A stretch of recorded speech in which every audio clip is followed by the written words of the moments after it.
Hi guys, welcome back to my channel. My name is Jessie, and in today's video I'm going to be teaching you how to make the single crochet stitch. Now if you're a beginner, don't worry, we're going to go over everything. I'm going to go over how to get your yarn on your hook, as well as to make chains and how to finish off your work. So if you're a complete beginner, you've never picked up a crochet hook before, this is the video for you. Now before we get started, there are some materials you're going to have to grab. A 5mm crochet hook, size 4 medium weight yarn, a pair of scissors, as well as a yarn needle. So grab all your materials and we're going to get started. Okay, so to get started, you're going to want to grab your yarn as well as your crochet hook. I need to get this yarn onto the hook, so we need to create a loop. So I'm going to show you the method that I know that was easiest for me when I first started. So we have our tail end of our yarn here, as well as our working yarn. The working yarn refers to the strand that goes directly to the skein of yarn, and the tail end refers to, well, the end. I take my left hand, I'm a right-handed crocheter, so I apologize to my lefties out there. I take the tail end and I kind of put it down here, and then I take my ring finger as well as my thumb and I kind of pinch it here, which leaves 2 fingers up over here. Now what I'll do from here is I take my working yarn, I'm going to wrap it around my 2 fingers, not too tightly, but tightly enough where it's not going to slip all over the place. And as I come back up and around, what I'm going to do with my working yarn, I'm going to end up going around my fingers again, but this time I'm going to crisscross over the original yarn strand here. So what I mean by that is when I come back up and over, I'm going to cross behind this yarn, which creates the X. So again, we're going to come up with our working yarn here. We're going to crisscross, we're going to make a nice little X, and then you're going to want to have it lay down behind your original strand here. And then what I like to do is I just like to add the working yarn between the ring finger and the thumb just to hold some tension. And then you have 2 strands on your fingers here. To get the yarn onto the hook and create your loop, what I do is I take this crochet hook here. I'm going to go underneath the first strand of yarn here in the front and over the second strand. Now I'm going to hook this second strand of yarn underneath the first. Take that, hook it, and you can pull it up and through. And as you kind of pull it up and through, you can take this off your fingers and you're going to be left with this. So we have our tail end over here and our working yarn here. And it's got this like weird loose little loop. What I like to do is I pull on the working end as well as the tail end, and we tighten it, not too tight, but enough to where it's nice and snug around the hook. You can still move pretty freely back and forth, but it's not going to fall off. And that is how you get your yarn onto your hook to start your project. Now from here, what we're going to do is we're going to make some chains. To chain, we're going to take our yarn here, and again, I kind of do a similar hold that I did before. So I take, either be my ring finger or my middle finger here and my thumb, and I kind of just pinch the tail end of the yarn here to create some tension, and then my pointer finger, I like to wrap my yarn in my pointer finger to create that tension for this strand. Now, you got to find what's comfortable for you. Some people hold it a different way where they hold it like this. And they have their index finger out the whole time, and that's more comfortable for them. Some people will have a little device like a yarn ring that will create the tension for them. I just happen to like to hold it like this. So whatever way is easiest for you, as long as you have a little bit of tension, you don't want it like super loose because it's going to be really hard to work with your yarn with it loose. You want to create a decent amount of tension just so that way you're in control with your hook here. Once you've figured out how you like to hold the yarn and it's comfortable for you here, what you want to do now to create your chains is you're going to take your crochet hook, you're going to cross it in front of your working yarn here. Okay, so you're going to cross it in the front, you're going to wrap it up and under so that the working yarn is now in front of your crochet hook here. Once you've done that, you're going to hook your crochet hook kind of off to the side a little bit, just so that way you have a nice little secure hook on your working yarn here. Still holding the tail end here to create a decent amount of tension. What you're going to do is you're going to then pull your crochet hook with your yarn and you're going to go through that loop.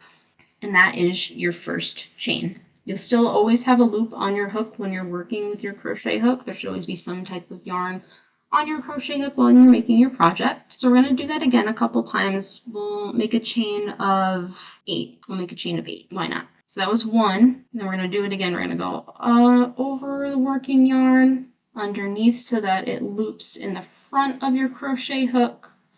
You're going to hook that yarn and pull it through that loop for 2. I'm going to do it again. 3.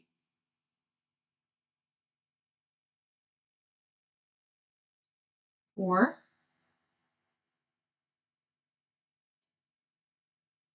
5.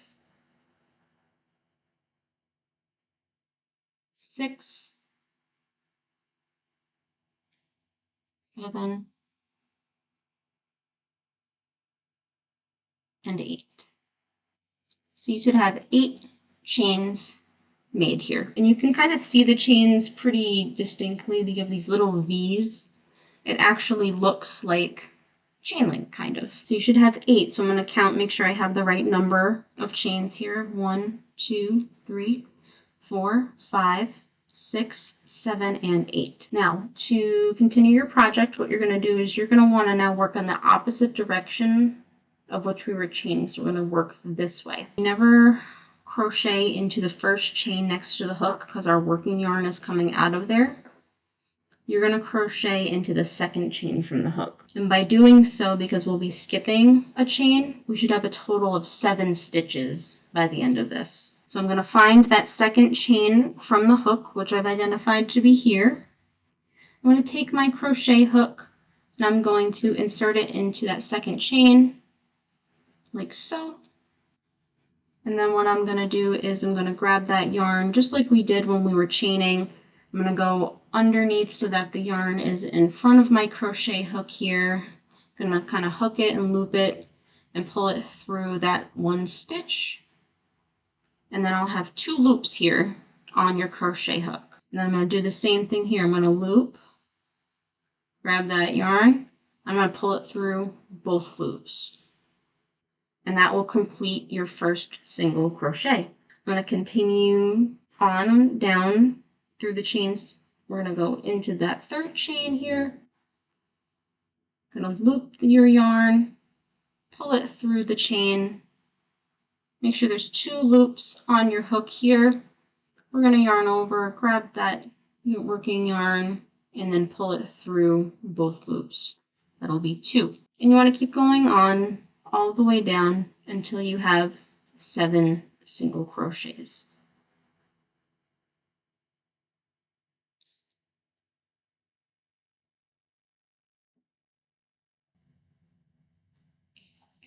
Okay, so I've come to my end here. I should have 7 single crochets. So I'm going to count. When you hold your crochet project on the top here, you see these little V's. Those each count as a stitch. So I'm going to count, make sure that I have 7. So I have 1, 2, 3, 4, 5, 6, and 7. All right, we're going to be moving on to the next row. As you completed your first row of single crochet, I'm going to chain 1 before moving on to the next row, and I'll tell you why. So we're going to chain 1 here, just like we made the chains before, and then you're going to turn your work here. The reason for the chain 1 is that we don't want to work in the closest stitch to the hook. You always want to work into the 2nd stitch. So our chain is in place of that first stitch or that first chain, and we're going to work directly into our first single crochet. So I'm going to skip over this chain here, and I'm going to insert into that first single crochet. I'm going to find the hole right here. There you go. And then what I'm going to do is I'm going to bring my hook around, loop that yarn, pull it through that first single crochet and up so that there are 2 loops on my hook, just like the first row. I'm going to yarn over, and then I'm going to pull through 2 loops. That'll be 1. You should still have a total of 7 single crochet all the way down. So we're going to continue on. For our second one, we're going to insert our hook into that stitch.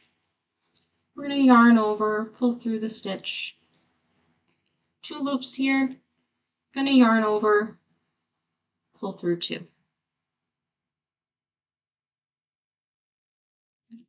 And keep going all the way down until you have a total of 7 single crochet. Alright, so I've come to the end of my second row here. I'm going to make sure that I have 7 single crochets so I didn't skip any stitches or add any stitches. We're going to count 1, 2, 3, 4, 5, 6, and 7. So I have the right amount of stitches. We can continue on to row 3. Again, we're going to chain 1 and turn our work. We're going to do the same thing that we did with row 2. We're going to find the first single crochet stitch, skipping that chain 1. And you're going to insert your hook. You're going to grab your yarn, pull it through that stitch. You have 2 loops on your hook. You're going to yarn over and then pull it through both stitches. And we're going to continue on for 7 stitches. Now you can pause the video or repeat parts that you are unsure of as many times as you need to. There is no rush. You can take your time, go nice and slow.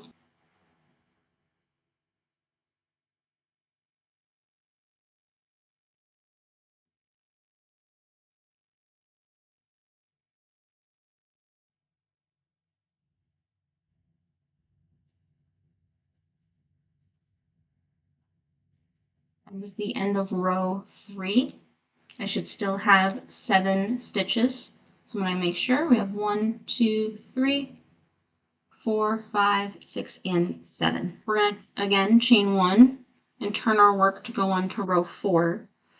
Now you can practice this sequence. It's just repeating as many times as you need to until you get a good hang of the stitch.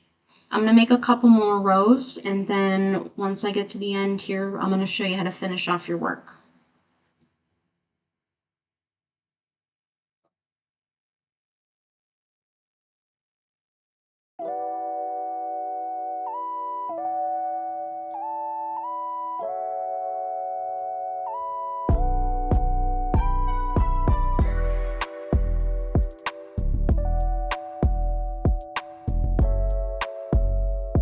Okay, so I've made another 2 rows. I got a nice little rectangle going here. I'm going to show you how to finish off your work when you're done.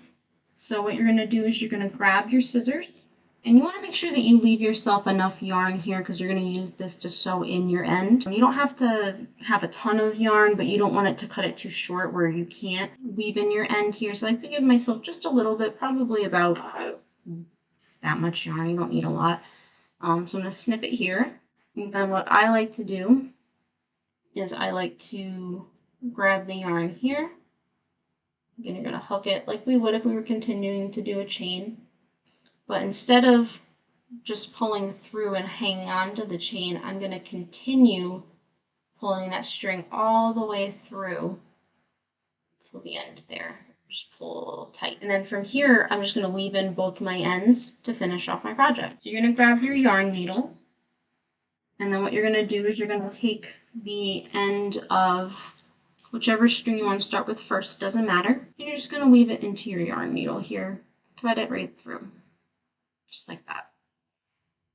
Now to weave in ends, you want to make sure you kind of go back and forth a couple times. You don't want your project to fall apart. You don't have to go crazy. It's not too hard, but you just kind of want to go in between your stitches here and kind of just hide that yarn in there. So what I like to do is I like to go off to the side close to where the yarn is attached to the project. That way there's not like this big string kind of like hanging off the side or anything. So I'll find a nice little nook to kind of insert my needle, and then I'm going to work my way through a couple of stitches here just to get it weaved into the project a bit until my end pokes out. I'm going to make sure that I don't see my like needle or anything too much on the other side. And I'm just going to pull that yarn into the project here. It kind of just weaves it in nice. And I have to go back and forth a few times just to secure it. You don't want your project to fall apart because you didn't weave your ends in properly. Go back and forth here. Sometimes it can be a little challenging to find your way through, but you kind of have to just keep wiggling around until you find an opening for your needle to go through. Once you've weaved in your end adequately, we're gonna cut it off.